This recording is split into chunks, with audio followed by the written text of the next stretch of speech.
Okay, magandang gabi po sa lahat ulit. Maraming salamat po sa inyong pagsubaybay sa aking channel.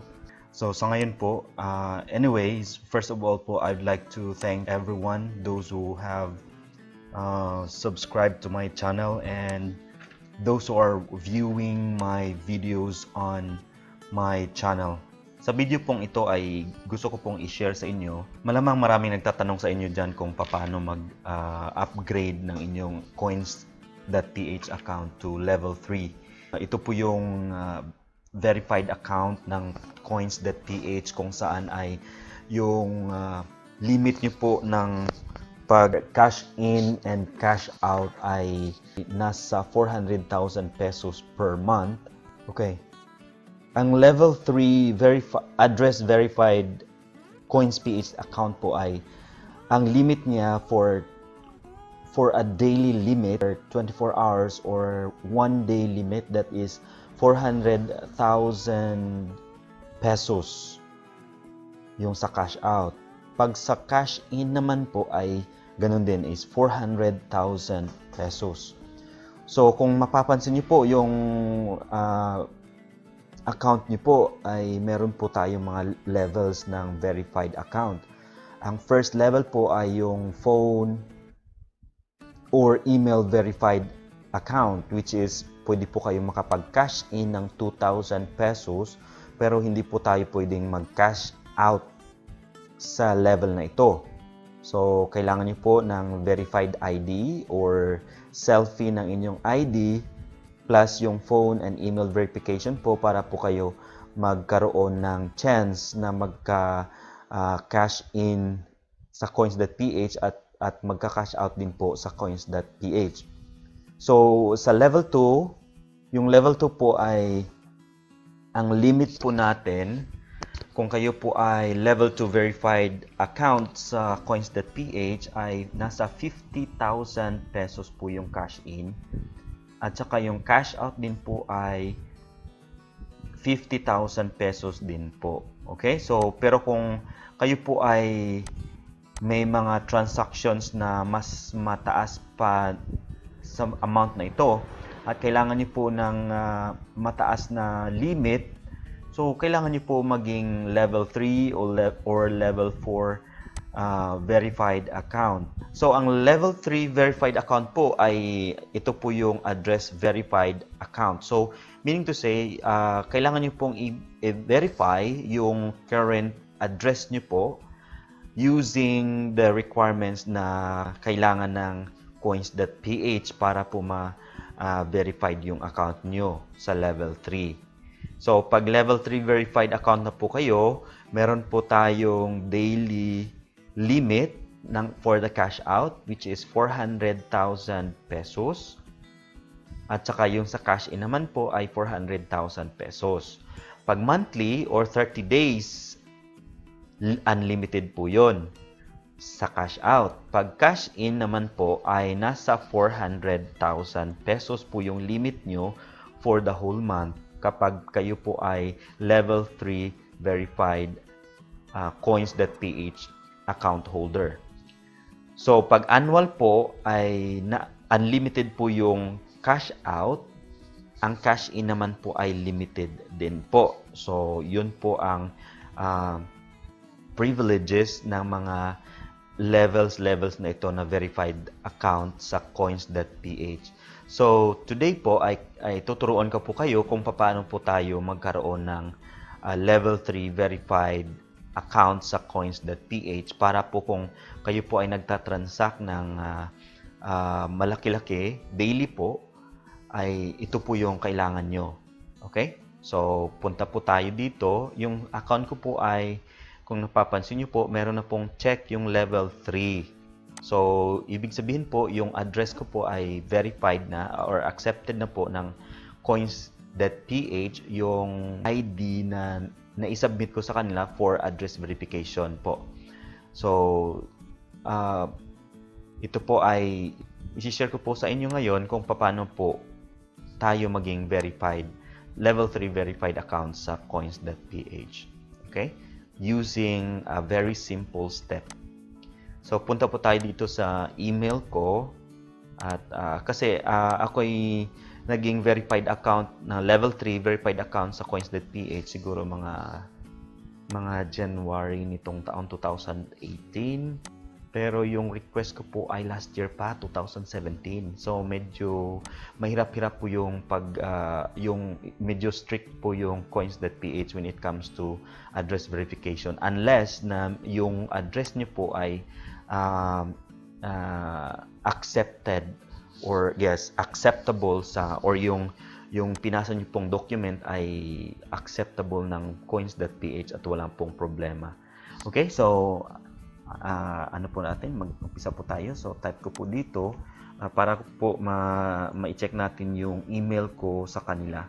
Okay, address verification. So dito coins address verification. So hahanapin ko lang po yung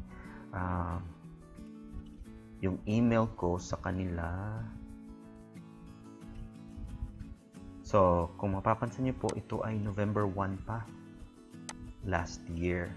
Okay? So, nag-inquire po ako doon sa coins.ph at ito po yung reply nila. So, yung requirements para po tayo maging level 3 verified account ng coins.ph, meron lang po tayong kailangang isubmit.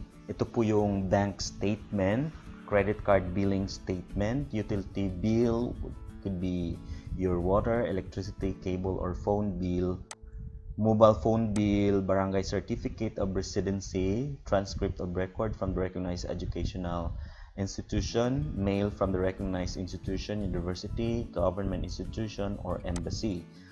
Or pwede po natin ding gamitin yung income tax reform natin or income tax return natin or yung form 1700 or yung 1701. So sabi po ng coins.ph, yung reply nila po sa email ko nung nag-inquire ako kung paano maging address verified yung account ko, ito po yung sabi nila, please note that all documents should be named under the coins.ph account holder and dated within the last 6 months. So, ibig sabihin po, kailangan mag-match yung pangalan nyo doon sa bill or yung sa documents na isasubmit nyo po. Doon po, kailangan magmamatch din sa pangalan ng account nyo sa coins.ph. So, hindi po pwedeng yung nakapangalan sa coins.ph ay pangalan ng spouse nyo or kung kanino man at yung pangalan ng nasa documents na isasubmit nyo for address verification ay nasa pangalan nyo. Hindi po pwede yun. Hindi po nila i-approve yung inyong requests. Okay? Follow up po ako noong November 9 kasi yung nasa ano po nila, nasa website, ang sabi doon is at least 3 days yung verification process. Pero umabot na po ng 9 days kaya ako nag-follow up. So ito po yung ano nila, yung reply nila. Sabi nila, "Thank you for following up.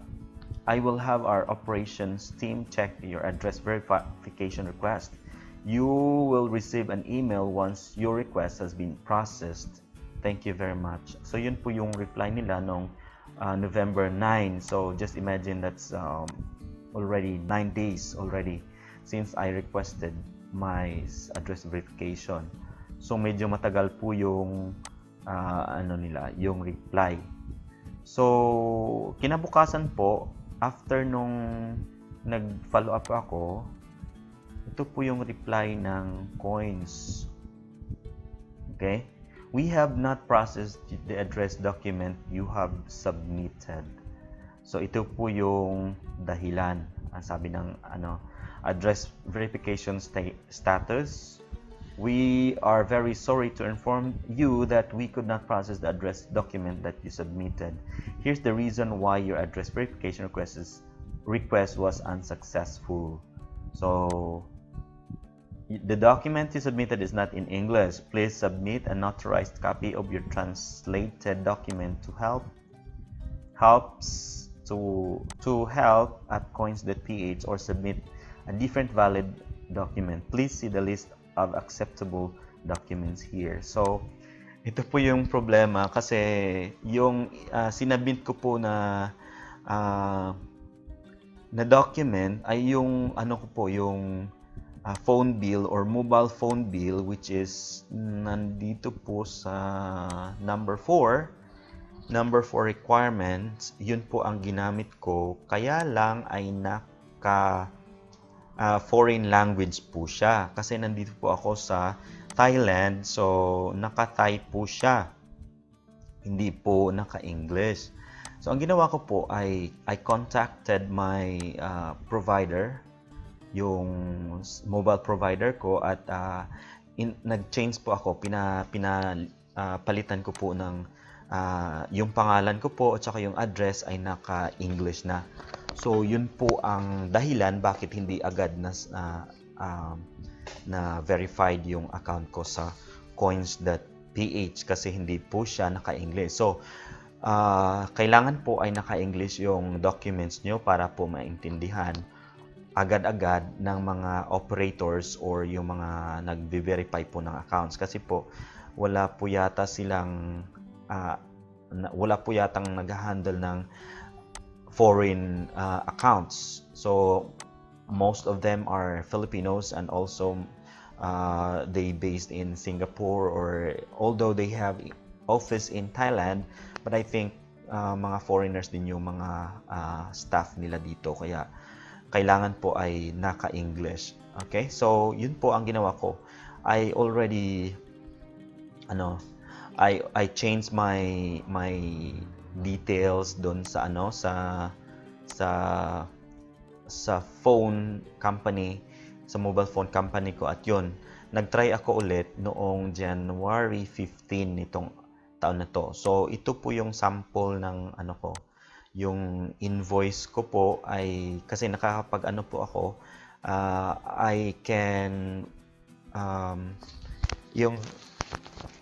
yung phone bill ko po kasi ay sinisend lang po through email. So yun po ang ginamit ko, dinownload ko po yun, at yun din po ang ginamit ko to verify my account. So makikita niyo po dito, yung pangalan ko ay nasa English na, at yung address ay nasa English na rin po. So kaya yun, trinay ko po itong sinend noong January 15, and hopefully noong January 17 ay nag-follow up ulit ako. Medyo hassle nga, medyo hassle. So after a day, medyo naman sila, medyo nag-reply din sila agad, pero ang sabi nila dito, parang hopeless na rin ako nitong time na to kasi sabi nila, we're very sorry to hear that you are encountering problems with address verification. Our compliance team was not able to process your address verification requested because your documents are not in English. So, pero nag-request na po ako, nag-send na po ako ng documents na in English. Kaya sabi ko, nag-reply ako doon sa nag-reply ako doon sa coin. Sabi ko na English naman. Ito yung email ko naman. The latest document I submitted was under my name and already in English. Sabi ko in English. Kaya, yun naman. I think, yun. Ito yung reply. From Jules. No. We appreciate your continued support. So after checking, it shows that the important details like your name, address are not in English. So, ito yung problema. Pero nag-follow up, kinulit ko po yung coins.ph na yon hanggang sa yon. Ito yung sabi ko. I do appreciate your reply, but I regret that you could not recognize my name on the document I just submitted. Here, I again attached it for you to review, and as what I know, you have branch in the country where I reside, so your branch could verify my address. I already fixed my phone billing address with the telephone company here, and all my details are already in English.